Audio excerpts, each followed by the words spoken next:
Shukran sana Mary Kabaka kwa taarifa hizo. Na kwingineko, mpenzi msikilizaji, ni kwamba familia ya Albert Omondi Ojwang, kijana aliyefariki duniani mikononi mwa polisi jijini Nairobi, sasa imedai haki. Mamaye Albert, Yukbeth Ojwang, amesema mwanawe hakustahili kifo, akiongeza kuwa mwanawe alifaa kuwekwa katika mkondo wa sheria iwapo alishukiwa kuwa na makosa badala ya kuuliwa.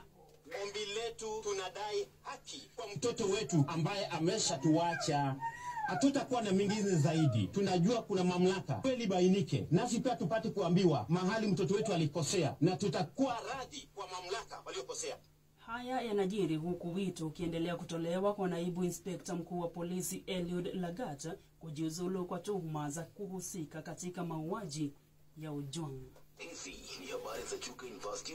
Tukiendelea, waziri wa fedha John Ubadi amechukua hatua ya kutuliza ghadhabu ya umma inayozidi kuongezeka kufuatia mpango wa serikali wa kusitisha msamaha wa ada ya mtihani wa kitaifa, akiwahakikishia Wakenya kuwa serikali italipa gharama ya mitihani ya kitaifa kwa wanafunzi wote mwaka huu. Katika mahojiano na kituo kimoja cha habari, waziri Mbadi amefafanua kuwa ingawa bajeti ya awali haikujumuisha pesa za mtihani kama mtihani wa kitaifa wa kidato cha 4 KCSE, wizara yake imehakikisha fedha hizo zinapatikana.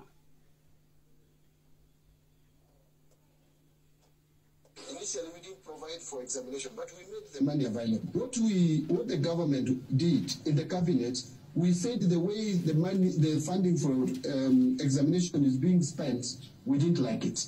We don't understand why examination should be printed out of the country. Yet we print passports here, which are more security risk documents. So we said the ministry must come up with a more realistic. We cannot spend 11 billion in administering exams. Kwingineko, jopo la majaji watatu lililoteuliwa na jaji mkuu Martha Koome kusikiliza na kuamua kesi iliyowasilishwa mahakamani kupinga kuapishwa kwa mwenyekiti na makamishna 6 wa tume ya uchaguzi na mipaka IEBC imeratibiwa kusikilizwa Juni tarehe 23. Majaji Roslyn Aburiri, John Chegeti na Bahati Mamuye wametoa uamuzi huo baada ya upande wa mashtaka na walalamishi kuwasilisha majibu yao. Na kwenye taarifa tofauti, mpenzi msikilizaji, ni kwamba rais wa chama cha wanasheria LSK Faith Odhiambo ameitaka idara ya polisi kuonyesha utayari wake kusaidia katika uchunguzi wa mamlaka ya kutathmini utendakazi wa polisi IPOA na kutohitilafiana na uchunguzi huo, akimtaka naibu inspekta mkuu wa polisi Eliud Lagat kutangaza wazi kutojihusisha kwake katika uchunguzi huo. While we note the efforts by the Inspector General in interdicting officers believed to have been involved in the conspiracy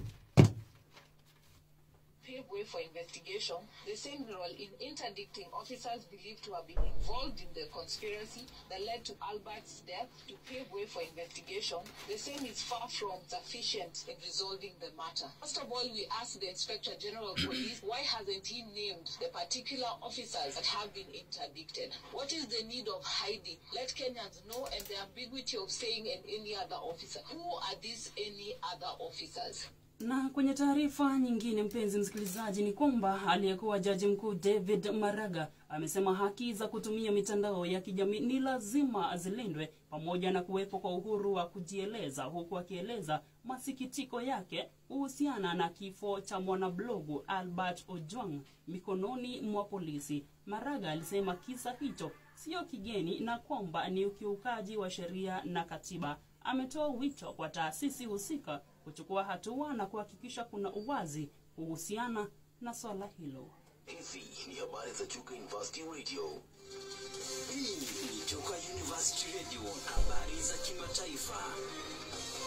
Na msikilizaji, kwenye rubaa za kimataifa, mgogoro kati ya Jamhuri ya Kidemokrasia ya Kongo DRC na Rwanda umechukua sura mpya kufuatia uamuzi wa Rwanda kujitoa katika Jumuiya ya Kiuchumi ya Nchi za Afrika ya Kati ECCAS. Rwanda inadai kuwa DRC ilishirikiana na baadhi ya nchi wanachama wa ECAS kuizuia kuchukua nafasi ya wenyekiti wa jumuiya hiyo.